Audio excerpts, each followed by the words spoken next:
Examining the phenomenon of the greenhouse effect. The term greenhouse effect refers to an atmospheric phenomenon whereby certain gases in the atmosphere absorb and retain thermal radiation from the Earth's surface. These gases are collectively referred to as greenhouse gases. When the sun's rays hit the Earth's surface, some of the radiation is reflected and then trapped by the gases in the lower atmosphere. The phenomenon results in the warming of the lower atmosphere and leads to an increased general atmospheric temperature.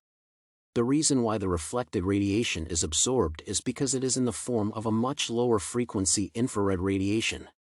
The initial rays from the sun are high frequency and thus cannot be absorbed. While the greenhouse effect is essential for the survival of many living things on Earth, it may end up causing excessive atmospheric warming, a phenomenon commonly referred to as global warming. The greenhouse effect takes place in a diurnal cycle. The warming up of the Earth's surface takes place during the daytime when the sun's rays hit the Earth's surface. The sun's rays arrive at a very high frequency and cannot be trapped by atmospheric gases. During the night, the atmosphere starts to cool down at a much faster rate compared to the Earth's surface. This means that the heat begins to be emitted from the Earth's surface in the form of infrared radiation. This radiation is at a much lower frequency and does not escape through the atmosphere.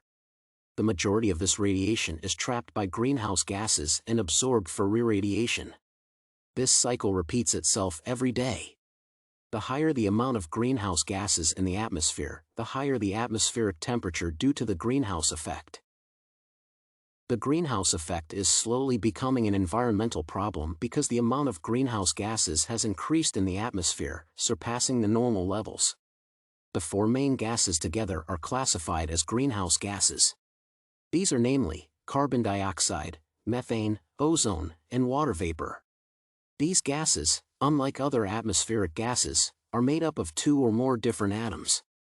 Diatomic and multiatomic gases can trap and emit infrared radiation. While this entrapment is essential for the rising of the Earth's temperatures, excessive amounts of gases have resulted in atmospheric problems. The increase in the amount of greenhouse gases is a result of various activities by man. The largest contributors to man-made greenhouse gases are the industrial processes of combustion which lead to the release of such gases into the atmosphere. These activities have thus made the greenhouse effect an environmental problem that needs to be mitigated. Even though greenhouse gases are supposed to make up only 1% of atmospheric gases, this figure is currently higher due to human activities. Several human activities have increased the amount of greenhouse gases in the atmosphere. These activities have also led to an acceleration of the greenhouse effect processes. For instance, the burning of natural gases, coal, and oil leads to the release of carbon dioxide into the atmosphere. There are also agricultural activities that increase the levels of methane and nitrous oxide in the environment. Both of these gases are greenhouse gases. Deforestation activities have led to an increase in carbon dioxide levels since the gas is no longer being utilized by trees in photosynthesis. Other activities include industrial waste from factories, in the form of greenhouse gases such as carbon dioxide and carbon monoxide. The aforementioned activities clearly indicate that man bears the greatest responsibility for contributing to the negative consequences of the greenhouse effect. Therefore, it is important that man changes his activities and becomes a good steward of the environment around him. There are several ways through which people can help reduce global warming and other negative impacts of the accelerated greenhouse effect. First of all, people can reduce the emission of carbon dioxide by opting to use public transport, cycling, or walking to work.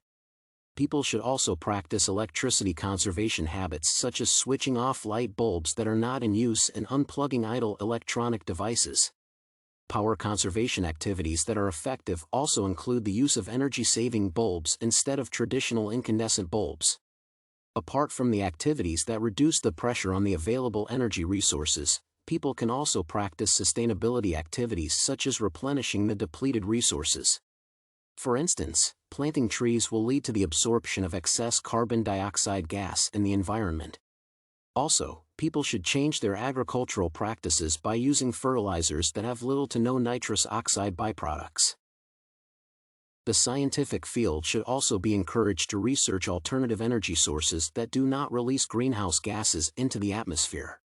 Finally, legislation that prevents or regulates the emission of greenhouse gases such as methane and other chlorofluorocarbons should be supported and passed. Some of these international legislations that are already in effect include the Kyoto Protocol and the Montreal Protocol.